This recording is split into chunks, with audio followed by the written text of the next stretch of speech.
విశ్వదేవతల కథ, universal God's story. విశ్వదేవతలు లేదా త్రిమూర్తులు బ్రహ్మ, విష్ణు అండ్ శివ హిందూ ధర్మంలో అత్యంత ముఖ్యమైన దేవతలు. వారు విశ్వం యొక్క సృష్టి, పరిరక్షణ, వినాశన మరియు పునరుద్ధరణ కార్యకలాపాలను నిర్వహిస్తారు.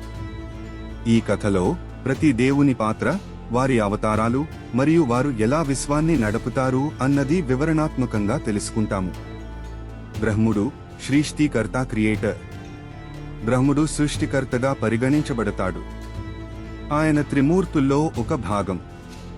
బ్రహ్ముడు ఈ ప్రపంచాన్ని, ప్రకృతి, జీవులు, ప్రకృతి శక్తులు మరియు అంతరిక్షంను సృష్టించాడు.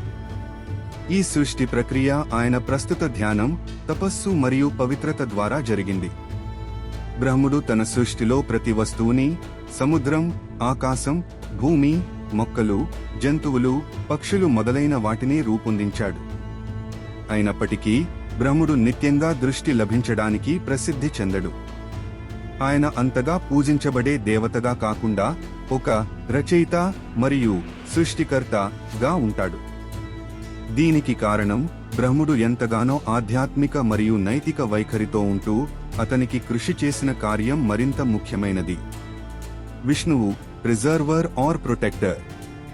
విష్ణువు హిందూ ధర్మంలో రక్షకుడు, పరిరక్షకుడు మరియు క్షమకారిగా ప్రసిద్ధి చెందారు.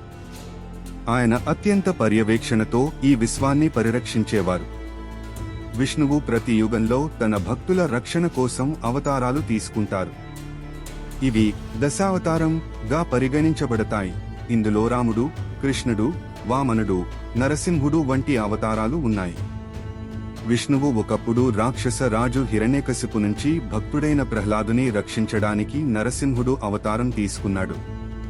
ప్రహ్లాదుడు శక్తిగల దేవుడిని ఆరాధించగా హిరణ్యకశిపు తండ్రి చేసిన వివాదాల తరువాత విష్ణువు తన నరసింహ అవతారంతో రాక్షసరాజును నిర్మూలించాడు.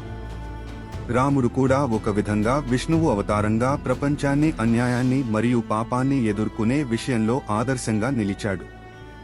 కృష్ణుడు కూడా సృష్టిలో ధర్మాన్ని సురక్షితంగా ఉంచేందుకు వివిధ యుద్ధాలలో పాల్గొన్నాడు. శివుడు డిస్ట్రాయర్ ఆర్ ట్రాన్స్ఫార్మర్. శివుడు విశ్వంలో వినాశనాన్ని మరియు పునరుద్ధరణను నిర్వహించే దేవుడు. శివుడు అనేక పాత్రల్లో కనిపిస్తాడు. వాడి కష్టాలను జయించి నేచురల్ స్థితిలో ఉండే శక్తి ప్రదర్శన చూపాడు.